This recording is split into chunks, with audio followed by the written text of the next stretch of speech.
છોટાઉદેપુર જિલ્લામાં આજે મોટી દુર્ઘટના સર્જાઈ છે। દુર્ઘટના કંઈક એવી છે કે મહિલા પર રીસે હુમલો કર્યો। કેમ કે રીસના ત્રાસ કેટલાક દિવસોથી વધી ગયા છે, ત્યારે રીસે મહિલા પર હુમલો કરતા ગંભીર રીતે ઇજાગ્રસ્ત થયા હતા। જ્યાં મિત્ર એમને તાત્કાલિક હોસ્પિટલમાં દાખલ કરવામાં આવ્યા। જેમ કે છે કે છોટાઉદેપુર જિલ્લો એવો ડુંગર વિસ્તાર છે અને એવો જંગલ વિસ્તાર છે, ત્યારે પ્રાણી ત્યાં અવારનવારના લોકો પર હુમલો કરતા હોય છે। તો ખરેખર મિત્રો આવા માંસાહારી પ્રાણી, આવા જે પ્રાણીઓ છે એમને પકડીને પિંજરામાં પૂરવું જોઈએ, જેથી કરીને આના જે અવારનવાર લોકો પર જે હુમલો કરતા હોય છે એ હુમલાથી આપણે બચી શકીએ। જી હા મિત્રો, વાત કરવામાં આવે તો વિડીયોને છેલ્લે સુધી જોજો ને આપણી ચેનલ પર નવા આવો તો ચેનલને સબસ્ક્રાઈબ કરીને લાઇક કરી નાખજો, કેમ કે આપણે ગુજરાતની જે પણ ઘટના વિડીયો હોય છે એ તાત્કાલિક આપણી ચેનલ પર તમને હું પ્રોવાઈડ કરતો હોઈશ। હું શૈલેષ ભીલ, તમે જોઈ રહ્યા છો ઈકે ચેનલ।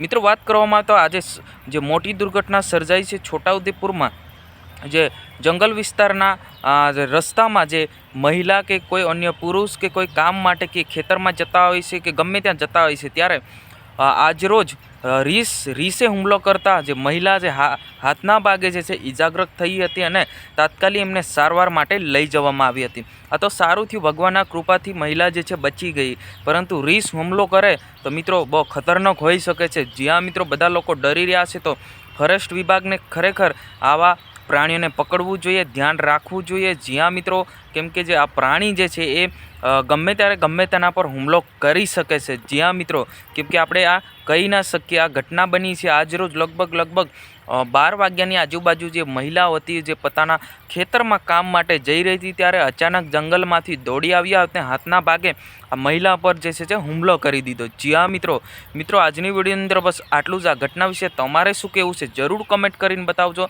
જય હિન્દ, વંદે માતરમ।